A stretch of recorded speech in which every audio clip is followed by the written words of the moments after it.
آج ایک دوڑ لگی ہوئی ہے اور وہ کیا ہے؟ تعلیم حاصل کرو اور باہر چلے جاؤ، باہر اچھی جاب ملتی ہے، یہاں ہمارے ملک میں کچھ نہیں۔ یہ دنیا کی عادت رہی ہے ہجرت کرنا، اس میں کوئی دو رائے نہیں ہے، لیکن اپنے ملک کی ناشکری کر کے باہر جانا یہ بھی درست نہیں ہے۔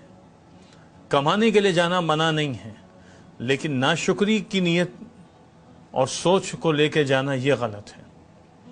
اچھا، اب لوگ سوال کرتے ہیں کہ ہم باہر ملک جائیں تو کیا جانا بھی چاہیے کہ نہیں جانا چاہیے، اور ہم وہاں جائیں تو کیا کریں اور کیسے رہیں؟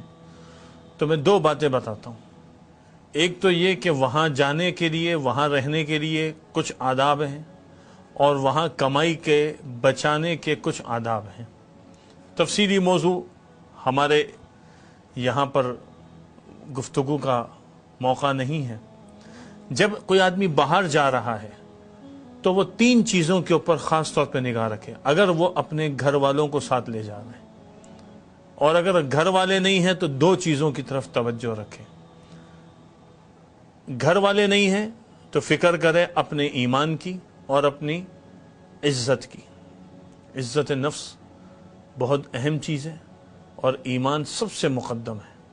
اور اگر گھر والے ہیں، اولاد ہے، تو اولاد کی فکر کرے۔ یہ بہت بڑا سرمایہ ہے، اولاد ضائع نہ ہو۔ باہر کے ماحول میں چلے تو گئے لیکن اولاد ہاتھوں سے نکل گئی۔ اولاد کس ٹریک پہ چل پڑی ہے یہ اندازہ نہیں ہوتا۔ جب آنکھیں کھلتی تو کہتے ہیں اوہ ہو یہ کیا ہو گیا۔ کئی لوگ ہیں اپنے حالات سناتے ہیں اور وہ بتاتے ہیں کہ ہماری اولاد ہمارے ہاتھ سے نکل گئی، اور کئی لوگ ہیں جنہوں نے اپنی اولاد کو سنبھال کے رکھا تو وہ باہر ملک میں بھی خوش ہیں۔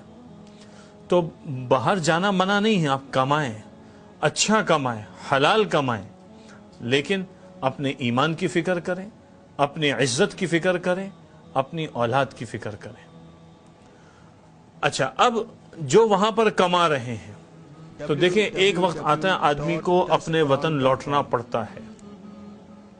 ہاں، موت آ گئی تو الگ بات ہے، لیکن اپنے وطن آنا پڑتا ہے، چونکہ آپ کا تو سب کچھ یہاں لگا ہوا ہے۔ آپ کا کنبہ یہاں، خاندان یہاں، قبیلہ یہاں، جان پہچان یہاں، اور ویسے بھی آخر وقت میں انسان یہ سوچتا ہے کہ اپنوں میں جو ہے اس کو موت آنی چاہیے۔ تو جب آپ وہاں کمائی کر رہے ہیں تو اس میں پھر اپنی کمائی کے تین حصے کریں۔ ایک حصہ اپنی ذات پر خرچ کریں، دوسرا حصہ اپنے اہل و عیال پہ خرچ کریں، اور تیسرا حصہ اپنے ملک میں بھیجیں، یہاں پر کسی مناسب جگہ انویسٹ کر دیں۔ آپ کسی کاروبار میں بھی لگا سکتے ہیں، کسی اچھے پروجیکٹ میں جہاں پر اعتماد ہو، اعتماد والے ہوں، اور اس کے لیے معتمد لوگوں سے پوچھیں، وہاں لگائیں، تاکہ کل جب آپ اپنے ملک میں آئیں تو آپ کی اپنی چیز بنی ہوئی ہو۔ باہر کمانے جانا، اور اگر وہاں پر دینی ماحول ہے تو بہت اچھا ہے، لیکن صرف دنیا کے لیے جانا، صرف آخرت کو بھول کر دنیا کو سامنے رکھنا، یہ چیز ٹھیک نہیں ہے۔ آپ صلی اللہ علیہ وسلم کی تعلیمات بتاتی ہیں کہ ایمان کی بنیاد پر ہجرت ہونی چاہیے، اللہ اور اس کے رسول کو پانے کی نیت سے ہجرت ہونی چاہیے۔ حلال کمائی کے لیے ہجرت منع نہیں ہے، لیکن یہ اصل ہجرت نہیں ہے۔ اصل ہجرت وہ دین کی بنیاد پر ہے۔ تو ہم اپنے آپ کو اگر باہر ملک کسی بھی جگہ جاتے ہیں، چاہے پڑھانے کے لیے جائیں، چاہے پڑھنے کے لیے جائیں، چاہے کاروبار کے لیے جائیں، تو وہاں دینداری کو بھی مقدم رکھیں، ایمان کو بھی مقدم رکھیں۔ اپنی زندگی میں یہ بات اگر ہم نے پیدا کر لی تو انشاءاللہ کبھی ٹھوکریں نہیں کھائیں گے۔ ہمارے شیخ و مرشد عارف باللہ حضرت واصف منظور صاحب رحمۃ اللہ علیہ فرماتے تھے کہ جو اپنے کاموں کے اندر دین کو فوقیت دے گا کبھی زندگی میں ٹھوکریں نہیں کھائے گا، اور جو پوچھ پوچھ کے چلتا ہے وہ ترقی پاتا ہے۔